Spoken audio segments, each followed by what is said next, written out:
Hola, muy buenas tardes a todos. Bienvenidos a esta charla. Bienvenidos a Materia Gris. Es nuestra octava sesión, siendo las 7:12 de la tarde, hora Ciudad de México. Vamos a dar comienzo. Estamos dando seguimiento a la lectura de la interpretación de los sueños de Sigmund Freud. El día de hoy nos toca abarcar un capítulo cortito, pero interesante, del el número 3, llamado El sueño es una realización de deseos, haciendo un poco recordatorio de lo que estuvimos checando en la última sesión. Pues vimos cómo Freud utilizó el método de desglosamiento de uno de los sueños, precisamente el de Irma, si no mal recuerdo, se llamaba la sujeto, y desglosó frase por frase para entender mejor el contexto y lo que sucedía en ese sueño, que era de él mismo, en el que se dio cuenta de que pues estaba realizando ciertas cosas que en la vigilia como que sí quiere hacer, pero tenía reprimidos y durante el sueño se llevaron a cabo, demostrando a Freud que había una cierta realización de deseos en este sueño. Entonces él acaba el capítulo dictaminando que el sueño es una realización de deseos y se puede interpretar por ende y se puede entender. Por ello, con esto comenzamos en el capítulo número 3, en el que se llama La realización de deseos. Freud comienza exponiendo y recalcando que en el análisis anterior él puede decir que los sueños son realizaciones de deseos, pero hace hincapié en que solo ha hecho el análisis de ese sueño hasta el momento, entonces pues, no puede como que determinar que todos los sueños son realizaciones de deseo hasta que haga más pruebas en esto. Pero el determinar que es una realización de deseos, al menos ese sueño lo lleva al cuestionamiento de por qué estas realizaciones de deseos salen como que tan ocultas o tan traspuestas en imágenes oníricas y contextos muy out of context, ¿no? O sea, muy fuera de contexto, muy bizarros, muy extraños. Porque si lo que quiere es realizar un deseo, el sueño, ¿por qué lo hace tan complicado de entender, ¿no? Y que requiera una interpretación quizás muy minuciosa. Entonces, a raíz de esta pregunta y unos cuantos cuestionamientos más que plantea Freud al principio del capítulo, pero que vamos a ir abordando un poco, que es muy corto, pero a través de estos cuestionamientos empieza a desarrollar el justificar por qué es una realización de deseos. Como les decía, él sí quiere aclarar que la realización de deseos aplica ahorita para este sueño, no lo puede hacer global, porque también menciona que podría haber sueños de realización de temores, entre otro tipo de sueños, pero que precisamente este, que fue el primero que analizaron, pues es una realización de deseos lo que pudo observar y por ende empieza a dictaminar eso. Y por ese camino se va a ir, ¿no? Entonces, Freud, perdón, comenta que experimentó con un estímulo en sí mismo para poder corroborar y dar un poco más de fuerza a esto de que en el sueño hay una realización de un deseo, ya sea un deseo pues, que tienes consciente o que el cuerpo te solicita. Y para ello empezó a consumir sal en ciertas cantidades importantes antes de irse a dormir, ¿no? Entonces, bueno, aquí me lo escribí por pasos, tomaba sal antes de ir a dormir, cantidades interesantes, como les digo, y durante el sueño, pues soñaba que tomaba agua, ¿no? En grandes cantidades y tragos increíbles y disfrutaba del agua, pero al final el estímulo lo acababa despertando porque pues fisionómicamente sí tenía que ir a tomar agua, ¿no? Porque se estaba deshidratando. Pero con esto pudo sustentar un poco mejor en sí mismo cómo el sueño sí genera de cierta forma una realización de un deseo, porque él estaba deseando durante estos experimentos, que lo realiza como 5 o 6 veces, a través de estos experimentos, pues se da cuenta que su cuerpo está haciendo en el sueño algo que medio está, no justificando, perdón, esa no es la palabra, pero de cierta manera está complaciendo ese deseo que tiene el cuerpo en ese momento de tomar agua y se lo provocó a través de la sal. Entonces estuvo curioso. Sí, con esto llegaron al término de que existían unos sueños denominados los sueños de comodidad, en los que la acción del sueño sustituye muchas veces, o sea, más bien la acción del sueño sustituye lo que es la acción real y te hace creer que la estás realizando para que no te despiertes, ¿no? Es decir, en este caso a Freud lo hizo creer que estaba tomando agua para que no se despertara, pero eventualmente como fue tan fuerte ese estímulo, porque si era físico y si necesitaba tomar agua, pues sí se acabó despertando. Pero muchas veces esta situación evita que la persona se despierte. Y yo aquí, cuando estaba leyendo, como iba haciendo apuntes, puse así ejemplo mío, que aquí aplica esas veces que te despiertas y sueñas que, bueno, o sea, más bien estás soñando, ¿no? Pero no lo sabes, pero tú te despiertas, te arreglas, desayunas, de repente ya te estás yendo a trabajar y pum, te despiertas, estás en la cama. Y puse eso como ejemplo porque digo, es totalmente un sueño sustitutivo de estos, ¿no? O sea, de comodidad, perdón, en el que pues, lo que quieres es quedarte en la cama, pero el sueño te hace creer que ya te fuiste. Entonces, la conclusión aquí es que a pesar de que el sueño tiene una buena intención en cuanto al deseo, pues este no puede ser saciado mediante lo onírico muchas veces, ¿no? Bueno, en la mayoría de las veces no puede ser saciado mediante lo onírico, aunque de cierta forma, pues se genera un desahogo a través de lo onírico. Se genera un desahogo que se ve reflejado a través de una realización de deseos. Y esa es como que la conclusión de este primer apartado del capítulo y de la conclusión de cómo Freud experimentó consigo mismo. Más adelante, el ejemplo que yo puse, él también lo pone, pero pues es que lo puso más adelante. Yo iba leyendo, iba escribiendo, ¿no? Entonces lo voy a repetir un poquito, pero está bueno. Entonces, para justificar esto, Freud empieza a poner varios ejemplos de este tipo de sueños en los que hay realización de sueños, ¿no? Entre ellos está uno en el que les acabo de comentar, como el de levantarse para asearse a ir a trabajar, pues que sí es medio frecuente, ¿no? Y lo pone como uno de los ejemplos de esta realización de deseos. También pone un ejemplo de un señor que tenía que ir al hospital y la señora de la casa le iba gritando, despiértate, tienes que ir al hospital, despiértate, tienes que ir al hospital. Y él estaba soñando que estaba en el hospital. Y escuchaba las voces de la señora, pero decía, pues yo ya estoy en el hospital, no tengo que hacer nada. Y se quedaba jetón, ¿no? Otro ejemplo que puso fue el de su mujer dándole agua de su mesita de noche. Esto fue un ejemplo en el que él se acabó su agua antes de dormir y en pleno sueño como que le regresó mucho la sed y él sabía que en la mesita de su mujer había un vaso de agua, pero le daba flojera levantarse por ese vaso de agua. Entonces él soñó que su mujer le daba literalmente agua en la boca de su mesita de noche. Entonces como que bien bizarro, ¿no? Pero va cumpliendo con el hecho de fundamental que son realizaciones de deseos. Y otro ejemplo que puso, hospital, el agua, la mesita de noche, el sueño de la regla era, esta no lo entendí muy bien, pero puso un sueño en el que una señora soñaba con la regla, ¿no? O sea, que le bajaba con la menstruación, pero porque le había faltado el periodo, al parecer, se estaba retrasada en su periodo, entonces Freud interpretaba, pronosticaba, que era como un pronóstico de un embarazo, ¿no? Porque ella quería embarazarse y al tener un retraso y tal, pues como que soñó con eso. No entendí muy bien la relación que hizo ahí Freud, es que luego cuando habla de esas cosas es medio raro hablando, pero esos son uno de los ejemplos que puso en adultos para, para justificar la realización de deseos en los sueños. Y tras varios ejemplos, Freud afirma que los sueños infantiles, o sea, después de poner todos estos ejemplos de personas adultas, afirma que los sueños infantiles son muchísimo más fáciles de interpretar y que se ve clarísimamente ahí que son las interpretaciones perdón, las realizaciones de deseos, ya que o sea, se ve muy fácil, o sea, se lee muy fácil, no está, al no tener los niños una psique tan compleja y tan desarrollada como la de los adultos y con tantas cosas ya, pues no tienen tanto de dónde tirar para ocultar tanto los sueños y deformarlos como en una edad adulta. Entonces, por eso él considera que los sueños infantiles pues son más fáciles, él creo que incluso sí los describe como más aburridos de interpretar, pero por lo mismo de que se ve tan claro, pues los utiliza como un sustento muy fuerte de, oigan, pues aquí está claro que pues los sueños funcionan igual en niños y en adultos, nada más que la deformación es muchísimo más compleja en adultos, pero aquí se ve clarísimo que estamos haciendo una realización de deseos.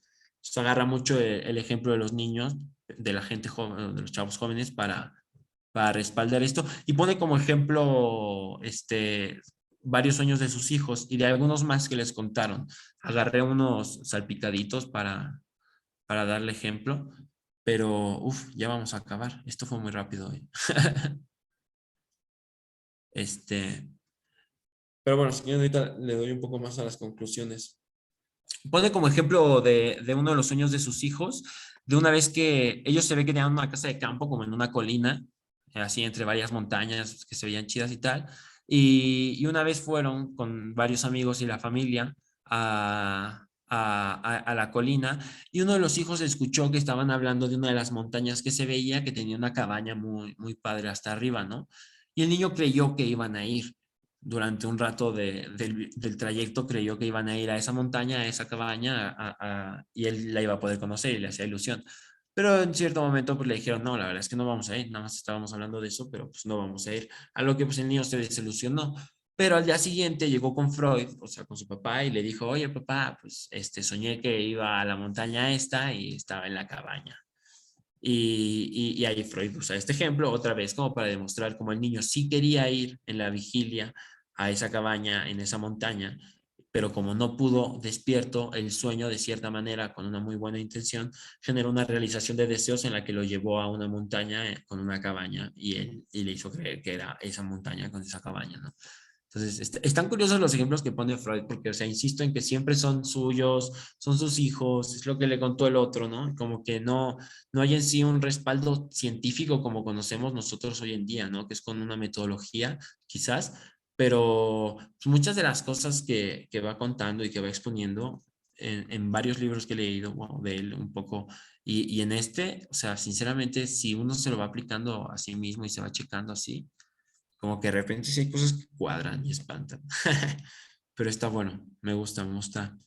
Eh, Menciona un ejemplo que mientras dormía, uno de sus hijos, de hecho de sus hijas, perdón, no sé por qué dice hijo, era su hija de 5 años, si no mal recuerdo, pero la niña pronuncia las palabras fresa, bueno, Freud, fresa, frambuesa, bollos y papilla.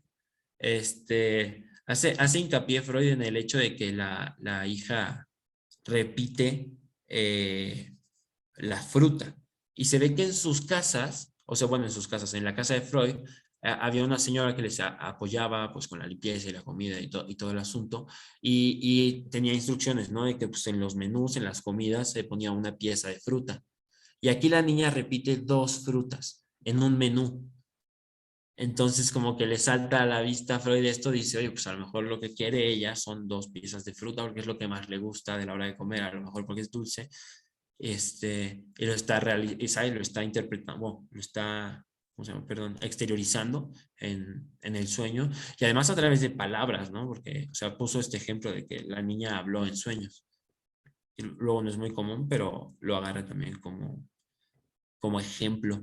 Y en realidad el capítulo consta de eso. Se basa básicamente en contar unos cuantos sueños de los adultos, de los niños, y respaldando a través de ellos como en todos estos casos que él analiza, pues hay una realización de deseos. No cierra la puerta al hecho de que no solo sea una realización de deseos, también puede ser una realización de temores, como les expuse hace un rato, un poquito más arriba, aquí una realización de temores, realización de un miedo, algún pensamiento. Entonces, no se cerraba eso, por lo menos de momento, hasta lo que hemos leído, pero todos estos sueños los utiliza para ejemplificar y respaldar el hecho de que son una realización de deseos los sueños. Y creo que muy bien respaldado, ¿no? Y luego uno se para a pensar y sí, creo que a raíz de esto estaría interesante, pues ya echarnos quizás una analizadita del sueño que nos compartió Jorge. Estaría chido. Digo, es muy out of context. Igual no serías que contar un poco más de contexto, pero pues eso es lo que expone este capítulo 3 de Freud, la interpretación de los sueños. Está muy cortito, o sea, fueron 12 páginas, por eso no hay como que mucha carnita que sacarle. Es meramente el respaldo del capítulo anterior, yo siento, en el que llegó a la conclusión de que es una realización de deseos mediante este desglose entero que hizo de todo el sueño con Irma, ¿no? Que teníamos aquí anteriormente, de la inyección, de todo el tema de la garganta, de cómo estaba Otto ahí, no le caía tan bien Otto y medio le tiraba mala onda. Entonces, pues es básicamente eso el capítulo este. Me sabe mal que está cortito, pero prácticamente es que solo describe como 10 sueños de adultos, 10 sueños de niños y lo utiliza para respaldar el hecho de que los sueños son realizaciones de deseos.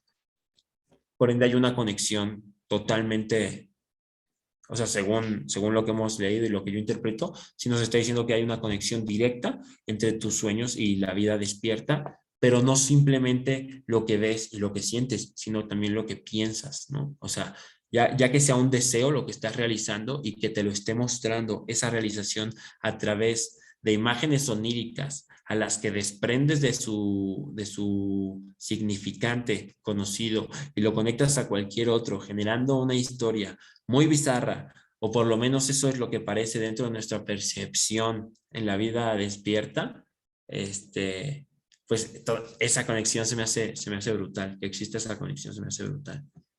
Bueno, que lo vaya explicando. Es una realización de deseos. Entonces, interesante. Capítulo número 3. El siguiente capítulo que nos vamos a aventar está un poco más largo, es la deformación onírica. Y aquí es donde Freud pues, sí va a intentar explicar un poco cómo las imágenes que agarramos las deformamos, ¿no? O sea, por qué los sueños son tan extraños. Entonces, sí, sí está bueno, son aproximadamente 30 páginas, 32 páginas, si no me falla el ojo de buen cubero. Y está muy bueno, porque son varios motivos. Yo ya le eché unas ojeadas, recuerdo un poco de cuando lo leí la primera vez. Entonces, pues ojalá se anime más gente a seguir leyendo. Yo me lo voy a seguir aventando, voy a seguir aquí grabando los videos, sacando mis conclusiones, pero pues, ojalá se anime más gente para que esté un poco más prendido. Veo que se conectó Fabrizio. Un saludo, Fabrizio, ¿cómo estás? Amigo mío. No sé Bien, si... acá estamos escuchando un rato. Ya acabó lo del capítulo. Es que estaba bien corto, fueron solo 12 páginas. Pues tampoco no vino mucha gente, como verás, para sacar carnita, pero bueno, ahí quedó grabado. Pues, ¿Ya vas a detener la grabación o? pues sí, yo creo que sí. Si no tienes alguna duda, No, no, me está gusta, muy bien. o sea, voy a decir la frase esta para cerrar, que me gustó, que puse para el final de las conclusiones, que, o sea, de hecho es una cita directa del libro que dice esto, o sea, hay una frase que dice muchas veces la gente que dice, esto no me lo hubiera figurado ni en sueños. Y pone Freud, exclama encantado aquel que encuentra superada por la realidad sus esperanzas.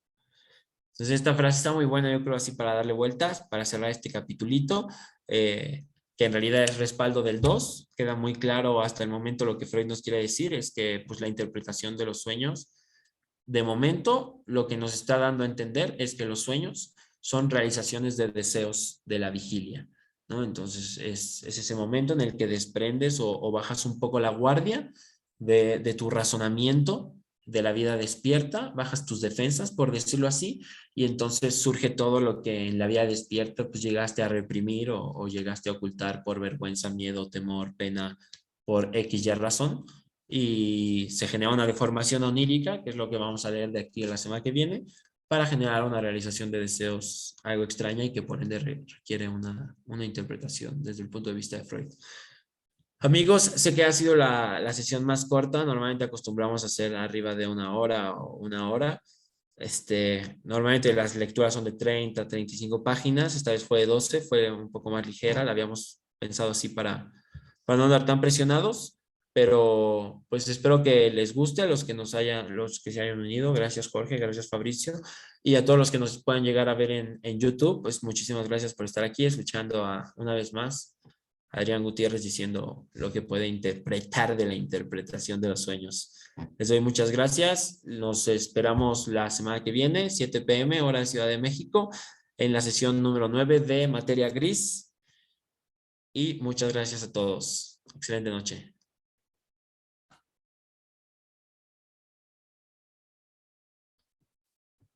Ay, no, que no era así, ¿verdad?